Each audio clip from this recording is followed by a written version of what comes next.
Hare Krishna. So we have completed chapter number 14. We have seen each and every shloka of this chapter. Now let's try to get a hang of the entire chapter in one go. Let's try to understand this in one go, the entire flow, starting from shloka number 1 up till shloka number 27. So what is the connection between the two chapters, chapter number 3 and chapter number 14? Chapter number 13 and chapter number 14. Now in chapter number 13, it was described that how the living entity by his own desire gets entangled in the material nature. Now in chapter number 14, it is described that how the material nature binds the living entity. So here, in the first two shlokas of this chapter, which is titled as the three modes of material nature, Krishna is glorifying the knowledge that he is going to give. He's telling that just by getting this knowledge, many great sages attain topmost perfection. And like this, he glorifies very nicely. And he's telling that thus established one is not born at the time of creation or disturbed at the time of dissolution. The person attains liberation. That's what is the point. Now, from shloka number 3 to 4, or shloka 3 and 4, they are talking about how the jiva comes in contact with the prakriti. So here, Krishna makes it very clear that he is the one who impregnates the total material energy. And he calls himself here, there's a very important word. He says, Aham bija pradapitaha. So he is Aham bija pradapita. He is the father of each and every living entity. So this is a very important point. So he is that supreme personality of Godhead who owns everything and everyone. Now, in shloka number 5 to 9, a very important point is mentioned. How the three modes of material nature bind the pure jiva. So what are the three modes? Mode of goodness, mode of passion, and mode of ignorance. So mode of goodness binds the living entity. How? Here it is given in shloka number 6. By the sense of happiness and knowledge. Then shloka number 7, it says, the person in the mode of passion, he is bound by what? By the material fruitive actions. And then shloka number 8 is talking about the mode of ignorance. And here we understand that the person is bound by the madness, indolence, sleep. So in this way, these three modes are binding the living entity. Now from shloka number 10 onwards till shloka number 13, here we understand that how the three modes of material nature, they are acting. So sometimes the mode of goodness will take over the passion and ignorance, and sometimes the passion takes over goodness and ignorance, and sometimes the mode of ignorance takes over the goodness and passion.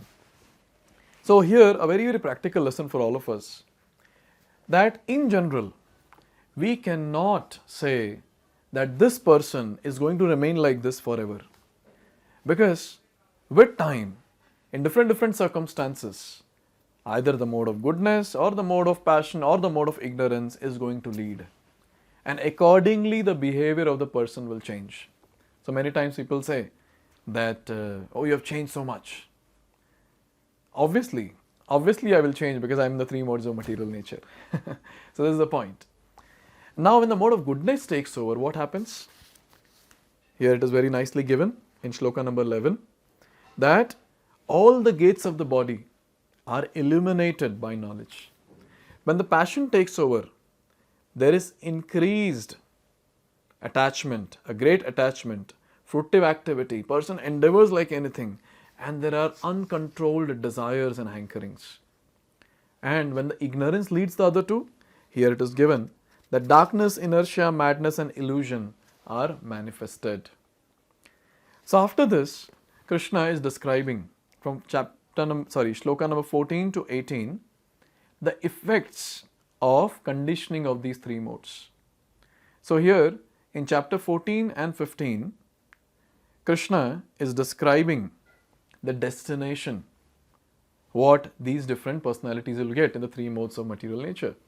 So here it is said, in the mode of goodness, the person who dies in the mode of goodness will take birth, here it said, pure higher planets of the great sages will take birth in such planets. And the person who dies in the mode of passion, he takes birth among those engaged in fruitive activities. Third, and when one dies in the mode of ignorance, where does he take birth? Very, very abominable situation. He takes birth in the animal kingdom. Now in this way, Krishna is moving ahead and is explaining from Shloka number 16 to 18 the different results of action in the three modes of material nature. So here he is saying that when someone is in the goodness, that's a very, very high state. It's very pure. But then when someone is in the mode of passion, here it is said that the result is going to be misery. And the one who is in mode of ignorance, the result is always foolishness.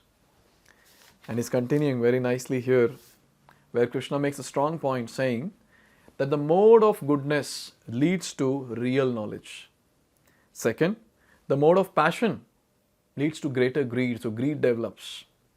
And in the mode of ignorance, foolishness, madness and illusion develops. And then, what is the ultimate result that a person gets?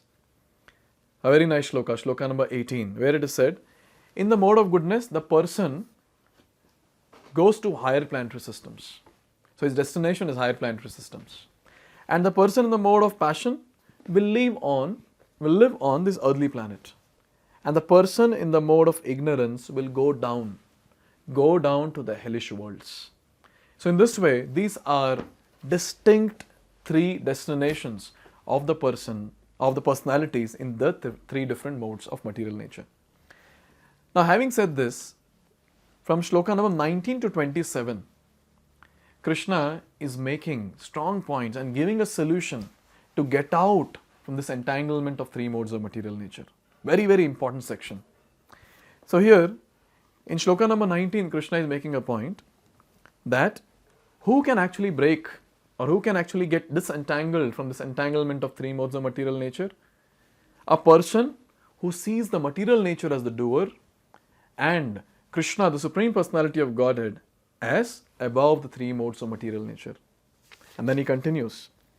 And then he is saying in shloka number 20 that when someone transcends the three modes, what happens? He can become free from janma, mrityu, jara, vyadhi. The person can become free from janma, birth, mrityu, death, jara, old age, and vyadhi is distress or disease. And then, after hearing these two shlokas, Arjuna is asking a question. He is asking that, Krishna, please tell me, the first question, what are the symptoms of a person who has transcended the three modes of material nature? Question number 2, what is his behavior? Question number 3, how does he transcend the modes of nature? So Krishna is going to answer now these three questions. So question number 1, what are the symptoms?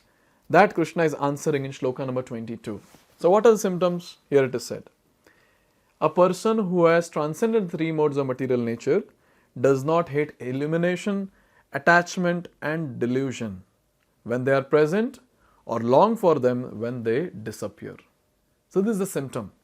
So the person is not hating or is not longing for the same. Now the second question. What is the second question? What is his behavior? So that Krishna elaborately describes from shloka number 23 to 25. Very nicely. Some of the important points I would like to highlight here. So one who is undisturbed in any situation which are enacted by the three modes of material nature. He is neutral and he is transcendental. He is equipoised both in happiness and distress. He sees even the lump of earth and gold on the same level. And he is the one who is equipoised in honor and dishonor. He treats both friend and enemy alike. So these are some of the wonderful qualities of a person, or wonderful behavior of a person who has transcended the three modes of material nature. Now a very important question. How does he transcend the three modes? And the answer is given in shloka number 26, a very, very important shloka, which says Mam chayo vyavicharena bhakti yogena sevate sa gunan samatityetan brahma bhuyaya kalpate. How can one transcend the three modes of material nature? There is only one way, and that is by practicing bhakti yoga. So just by practicing bhakti, just by engaging in full devotional service, unwavering in any situation, the person can transcend the three modes of material nature.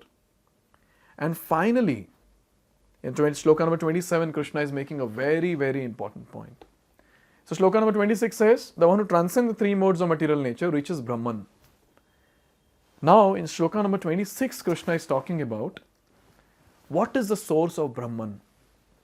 And for everyone's information, Brahman here, what Krishna is talking about, is the effulgence coming from the body of Krishna. Brahman or Brahma Jyoti. And here Krishna is saying in Shloka number 27, Brahmano hi pratisthaham. So Krishna is saying that I am the source of Brahman. So in this way, in this entire chapter, Krishna has wonderfully described that how the living entity gets entangled or how he is bound by three modes of material nature. What are the different results and destinations that the person gets in the three modes of material nature, and also how to get rid or get disentangled from this entanglement of three modes of material nature.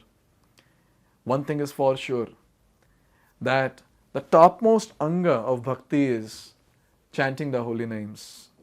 And when someone chants the Hare Krishna Mahamantra, Hare Krishna, Krishna Krishna, Hare Hare, Hare Ram, Ram Ram, Hare Hare, that person can easily go above the three modes of material nature. Every single day, without fail, we have to chant the Hare Krishna Mahamantra. Fixed number of rounds on the beats as per the instruction given by the spiritual master.